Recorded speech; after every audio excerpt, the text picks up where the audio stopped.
Thanks for joining me. My name is Sean Egglestone and I'm a registered dietitian in the state of Oregon, and today I'm going to be giving my presentation, Top 10 Nutrition Myths Debunked. So the first myth that I often hear when working with patients is that dietary cholesterol doesn't matter, or that eggs and butter, they're back on the menu. And that's just not true. We know that dietary cholesterol is one of the most important risk factors for heart disease. When I think about individual food components, I like to think, well, what else is in the food that has those? So when we look at foods that are high in cholesterol, like meat and dairy products, we also find that they're high in saturated fat, total fat, and these foods often lack fiber. It's important to consider the whole food package and not try and isolate out a single component. And this is often the problem when we look at the studies that have examined cholesterol, is that when you change cholesterol in your diet, say you were to reduce your cholesterol intake, it might not have a significant risk reduction for heart disease, because cholesterol is just one risk factor. Some of the news headlines and media that have said that cholesterol is okay, they're looking at scientific studies that have really tried to isolate out cholesterol. So if you were to follow a diet similar to what you're following now, but it's just lower in cholesterol, cholesterol by itself is not the only risk factor for heart disease. So if that's the only thing that most people change about their diet, they're not going to see a huge risk reduction in heart disease. It's really it's a compounding thing. As I mentioned before, it's the cholesterol intake, the saturated fat intake, the lack of fiber. It's all of these things together. So that's not to say that cholesterol is back on the menu. One point to consider is that the Ornish Spectrum diet is created by Dean Ornish, and it's the only diet that's scientifically proven to reverse heart disease, and it limits cholesterol to 10 milligrams per day or less, which basically comes out to one serving of non-fat dairy products per day. So if the only diet that's been proven to reverse heart disease, our nation's #1 killer, limits cholesterol, then it's probably something for us to do as well. So what recommendations can I make? Well, I try and limit to 4 egg yolks or less per week. You can do egg whites instead of whole eggs, or you can do a combination of both. It's also important to reduce your meat consumption to absolutely no more than 6 to 8 ounces per day. And remember, I don't care if it's chicken, fish, beef, I don't care if it's farm raised or caught in the wild, the cholesterol content is going to be nearly the same across the board. So 6 to 8 ounces, no more per day. And choosing foods that are low in cholesterol and high in fiber can be very helpful, very beneficial, such as oatmeal, high fiber breakfast cereals, beans, and whole grains. Myth number 2 is that oils are healthy, or that olive oil is healthy. And the truth of the matter is, when you look at the nutrition label for oils, there's really nothing in them except fat. It's just liquid fat. And we know that diets that are high in fat cause our arteries to stiffen. So naturally our arteries are going to want to expand and contract based on activity and temperature and other things that might be going on. And our arteries stiffen when we have a high fat meal, and it takes our body about 3 to 4 hours to correct that process. And unfortunately, 3 or 4 hours later, we're having another high fat meal. And so we're living in a chronic state of stiffened arteries. So the oils are contributing to this problem because they can hide in foods like chips, crackers, cookies, desserts, baked goods. They have 120 calories per tablespoon. They take up no space in our stomach. They don't have any water. There's no fiber. There's a tiny bit of vitamin E and some vitamin K, but neither of those are terribly important. You can get them from other sources. They're not exclusive to olive oil. So when we look at things like the Mediterranean diet that's high in oil, the truth of the matter is there's a lot of different countries along the Mediterranean, over a dozen. And some of those countries follow diets high in oil and some follow them low in oil. So there's really no such thing as the Mediterranean diet, because every country follows a slightly different version of it. But when they extract out the different components of the Mediterranean diet, what we find is that the diet is healthy in spite of the oil, not because of it. So what's one tip that you can take home today? Limit your oil consumption to less than 2 tablespoons per day. So a little bit of sauteing in the evening with your dinner, but that's about it. I try and avoid oil-based salad dressings, fried foods, and really at the end of the meal, your plate should be able to rinse clean. You shouldn't have any of those fat droplets lingering around. This is just another example. Here we go, vitamins, minerals. There's almost no nutrient value in oil. It's 4,100 calories a pound. There's really no phytochemicals. There's no water. There's no fiber. There's no protein. It's just fat. It's devoid of everything because all of those good beneficial components of olives was extracted when the fiber was taken out and the oil was extracted. Remember, 2 tablespoons or less per day. Myth number 3 is that macronutrient ratios are important. We see things like the zone diet or the ketogenic diet that have recommended macronutrient ratios, and the issue with this is that they can be very difficult to follow because if you go to potlucks, friends' places, out to eat, do you really know the macronutrient breakdown for the meal that you're taking in? And so to really follow them is a full-time job, and I really don't want my diet to be a math class. The weight loss and health benefits that often come with these diets don't come because of the macronutrient ratios. They come because people are starting to cook at home. They're reducing their fried food intake. Oftentimes their portions might be changed. And even on things like the ketogenic diet, they do recommend vegetables for breakfast. So there's a lot of benefits that people get from following different diets, and it's not because of the macronutrient ratios. And remember, anything's better than the standard American diet, so even if you follow a paleo or a ketogenic diet, or any other diet for that matter, just because you lose weight doesn't mean it's healthy. You're going to see health benefits even if your diet isn't healthy, as long as it's better than what you've been doing. So what are the solutions? I try and ignore macronutrients altogether, proteins, fats, carbs. Other than focusing on whole food sources, I focus on micronutrients, things like vitamins, minerals. I also focus on things like fiber and water content. So I want high nutrient dense foods. And it's those nutrients that we find in things like fruits, vegetables, beans. Those are the foods that I focus on. Myth number 4 is that the paleo diet is high in meat. Now, when I made this presentation a few years ago, the paleo diet was all the rage, but now it's the ketogenic diet. But don't worry, that one's coming next.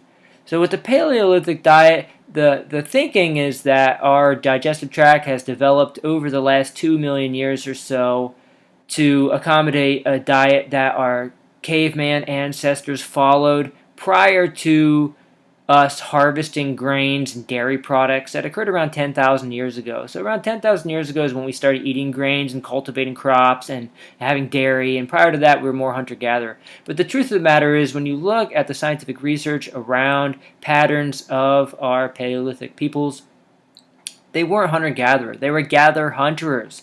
Their diet comprised mostly of plant foods, and they supplemented with meat. It wasn't the other way around. The real issue, though, with the Paleolithic diet is that it completely ignores the 18 million years prior to the paleo diet that we followed a primarily vegetarian diet. So when you look at our primate ancestors, for 18 million years, they followed a 95% vegetarian diet with just some insects here and there. And we followed that for 9 to 10 times longer than we ever followed the Paleolithic diet. So if we're going to go back and even use the premise of, well, what did we eat before? It's like, well, vegetarian is what we ate for the majority of our evolutionary history. Unfortunately, there's a lot of variation and interpretations of the Paleolithic diet. There's no real standard in terms of what it looks like, other than the food groups that it omits, such as dairy and beans and whole grains. The benefit that people get when they follow these kinds of diets is not because they're cutting out beans or dairy or grains. It's because they're cooking at home. And I recommend you stop eating dairy altogether anyway. And we know that dairy is associated with a variety of diseases, such as prostate cancer, breast cancer. So to cut out dairy, you're going to be benefit no matter what diet you follow. But these cookbooks, they're all very, very different. So it's really not standardized either. When we look at the diets of our Paleolithic ancestors, not only were they gather-hunterers, but they also had between 70 to 100 grams of fiber per day, which is a lot more than the 14 grams of fiber most Americans are getting now. What can we take home from the paleo diet? Focus on whole foods, cooking meals at home, eating what your great grandmother would recognize as food. When we look at the blue zones around the world, the people that are the healthiest and live the longest, what are two of the most commonalities between these peoples? They have beans and they have whole grains. So these foods are actually associated with a lower risk of chronic disease and longevity. So we really need to be eating more of these foods, not less. As I promised, myth number 5, the ketogenic diet is healthy. The ketogenic diet has some benefits associated with it only because it's better than what most people are following. So if you were to switch to a keto diet and it's better than what you've already been eating, you're going to have benefits. But these benefits are not exclusive to the ketogenic diet. When we look at some of their claims of weight loss and improved lipid panel, reduced insulin secretion, these are not exclusive to the ketogenic diet. You can have those on other diets that are actually much healthier. What we find is that these claims are actually not always true either. We know that looking at the insulin index of foods, that red meat is as insulinogenic as refined carbohydrates. So when we eat carbohydrates, yes, our pancreas secretes insulin to help us use the blood sugars, but our pancreas also secretes insulin when we have foods that are high in protein, like meat. So we know that red meat, like beef, is as insulinogenic as white rice. So even the major premise in which the diet is founded is just not true. And we know that high-fat meals cause insulin resistance very quickly, as we mentioned earlier. Carbohydrate foods are some of the most healthy, nutrient-dense foods. So when we're talking about eliminating carbohydrates in our diet, such as what the ketogenic diet recommends, that by nature forces us to reduce our fiber intake because fiber and carbohydrates are found together. They're never found apart. And so when we cut carbs, we're going to cut fiber. And that's what we find when we look at these ketogenic meal plans, that they often have about 12 to 14 grams of fiber.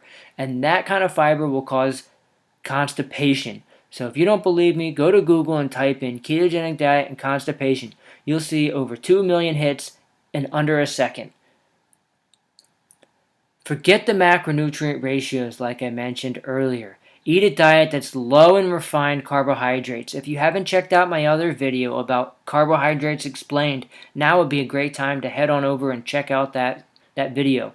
Added sugars, fats, and oils, we need to stay away from these foods. I focus on fiber, 40 grams or more per day, 10 servings of fruits and vegetables, 3 servings of whole grains and beans. We need to forget about the ketogenic diet. Again, do you really want to measure your ketones, your pH, and make your diet a math class? No. We can follow a healthy diet and get better benefits in the ketogenic diet with less hassle.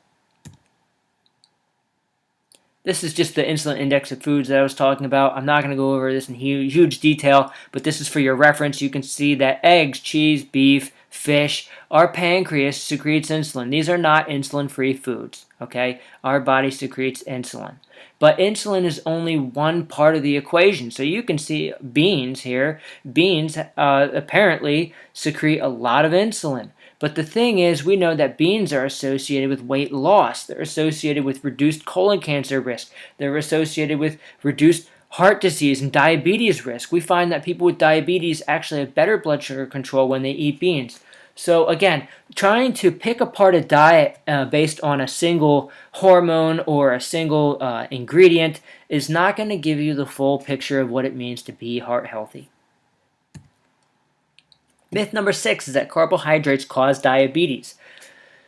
People are often afraid of eating carbohydrates because with diabetes you get high blood sugar. Now, I have a whole 30-minute long presentation on diabetes. You can go to SeanTheRD.com and go to the Educate Yourself page. There's some how-to videos. One of them's about diabetes, and I'll go over this in detail for 30 minutes, and I'm not going to go into that detail now. But what I want you to know is that high blood sugars are a symptom of diabetes, not the cause. And so, yes, eating carbohydrates can raise your blood sugars, but we also know that their picture is much larger than that, okay? The cause of diabetes, when you actually get down to the microscopic level, it's intra-organ and intracellular fat. It's tiny gobs of fat that our body stores in our pancreas, our liver, and our muscle cells. What we know is that most people with diabetes, about 2/3, are overweight or obese. And so by being overweight or obese, we increase our chance of our body not only storing fat around our waist, but storing it in our organs as well. So a positive calorie balance over a long time causes our body to store tiny bits of fat in our muscles and our organs, which completely impairs how our body responds to blood sugars and insulin. And it doesn't matter if it's caused from carbohydrate intake, protein intake, or fat intake. Any positive calorie balance can increase your risk for diabetes. With that being said, we know that fats are twice the calories of carbohydrates per gram and protein per gram. And so it's actually easier to overeat on fat than anything else. And so I'm not trying to demonize fat. Just like carbohydrates, we want to find our fat in whole food sources. Things like avocados, nuts and seeds, and fat is found in a small amount in things like whole grains, vegetables, and fruit. Small enough, just enough that you need, but not too much. Myth number 6 is that salt comes from the salt shaker. I do a lot of congestive heart failure and low sodium diet educations. And the first thing that people always say is, I don't salt my food. But what we know is that 70 to 80% of our salt intake comes from foods in the grocery store that already have salt added to them. So, what can we do about this? Well, we know that the new blood pressure guidelines have actually changed. So now hypertension is considered a systolic of 130 over a diastolic of 80, which means that about half of Americans have high blood pressure. Even if you don't believe that salt causes high blood pressure, what we know is that foods that tend to have added salt are like processed foods, meat, and junk food. And these foods we know will increase our risk for all different kinds of diseases. So even if you think that salt is fine, again, you have to think about the whole picture. What kind of foods have salt in them? And these foods are certainly not healthy. 1 teaspoon of salt has about 2,300 milligrams, or about our whole day's worth of salt. So how do we avoid this? Well, I look for the sodium to be less than the calories. So if you pick up a 300 calorie food, make sure that the sodium is less than 300. Or you can look for foods that are low sodium. They'll say low sodium on the front. Those will be 140 milligrams or less per serving by law. But when you come to my pantry, what you'll notice is that I have ground ginger and turmeric and spices and herbs, and I have salt on the side. So what I do is I flavor my food with the herbs and spices, and then I use salt if I want to, but I don't pick up seasonings that have salt in them. I also try and watch out for condiments, soy sauce, hot sauces. Those things can be very, very dangerous. We also need to look at the serving sizes, because you can pick up certain products that look like they're low sodium, but you're definitely having more than one serving.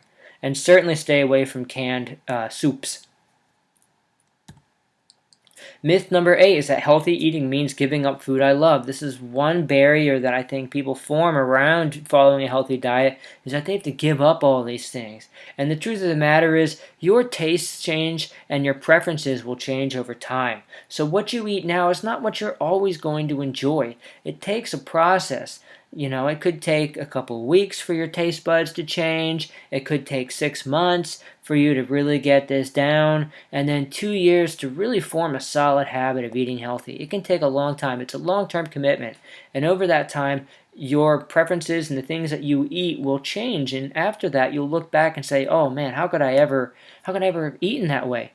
We see this as a prime example when people switch from whole-fat milk to low-fat milk or non-fat milk. They do that for a month or two. They switch back to whole milk, and they say, wow, it tastes like cream. It's so thick. So your taste will change. Your preferences will change over time. What I want to emphasize, though, is this concept of healthfulness. Not just the experience that you get when you eat the food, such as the taste, the flavor, the smell, but is the food healthy? Or do you feel guilty after you eat it? And so when you're eating a meal, not only do you enjoy the flavors of it, but you also have a health benefit, it really creates a positive cycle and reinforces those good habits. So I try and make old recipes in new ways, using whole grain flour instead of white flour. I'm definitely cutting out the baked goods because they're high in added oils and salt. Some of my desserts I do more like fresh fruit and dairy-free yogurt or sorbet or popcorn with my air popper. So there's different things that I do that really make me love my diet and be healthy at the same time. Myth number 9 is that, oh, I already eat pretty healthy. And unfortunately, I hear this quite frequently when working with patients who have open heart surgery. They say, this came as a surprise. I already eat pretty healthy. And the bottom line is, if you have high blood pressure, if you have high cholesterol, you're not eating healthy. If you have diabetes, you're not healthy. Go over to nutritionfacts.org, pick up a book of How Not to Die by Dr. Greger, or you can just check out his Daily Dozen, and I try and check off these boxes every single day. We need to look at our diet objectively. We never want to think that we're guilty of following a bad diet, or this disease is my fault, or I think I eat pretty healthy because I had a piece of fruit with breakfast. We need to look at this objectively, and the best way to do that is with a checklist. So I have this checklist on my fridge, and I check it off, and then that way you know that you are indeed following a healthy diet. You know for sure. Another option is to get a food tracker app, and you can type in your food as you eat it during the day, and it'll give you the macro and micronutrient breakdown of it, and you can see just how well you're actually doing. So another way is like the plate method, and again, I have another video on my website, SeanTheRD.com. Under the Educate Yourself section, there's some how-to videos. There's a Heart Healthy page, and it talks about the plate method. So it's half your food in your fridge, half your food at a meal, half your food at the grocery store. Is it fruits, vegetables? Are you having whole grains? Are you having beans every day? These are great ways to determine, are we actually eating healthy? So start with the list, check out that book, and check out some of my other videos on heart healthy eating. It'll give you a much more in-depth analysis of this subject. Myth number 10, and the last myth for today, is that nutritionists are the same as a registered dietitian, and that's just not the case. Anybody can start a blog and call themselves a nutritionist or a nutrition health coach, but the bottom line is that registered dietitians there's a legal binding with that. We have bachelor's in nutrition. We have to get, now we have to get a master's, but there's an internship associated with that. We work with hospital patients. We put in thousands of hours of practice. We take an exam. We have continuing education units, and I see between 300 to 400 patients a month at the hospital. So dietitians have a lot of experience and a lot of knowledge behind us that you're just not going to find with a nutritionist. So if you're looking for nutrition advice, please do yourself a favor and find yourself a registered dietitian. I hope you found some value in watching this video. If you enjoyed it, give me a thumbs up. If you have any questions, you can always go over to the Contact Me section of my website and shoot me an email. Or if you're finding this video on YouTube, you can post in comments down below, and I'll be sure to get back to you. Thanks again for watching. Cheers.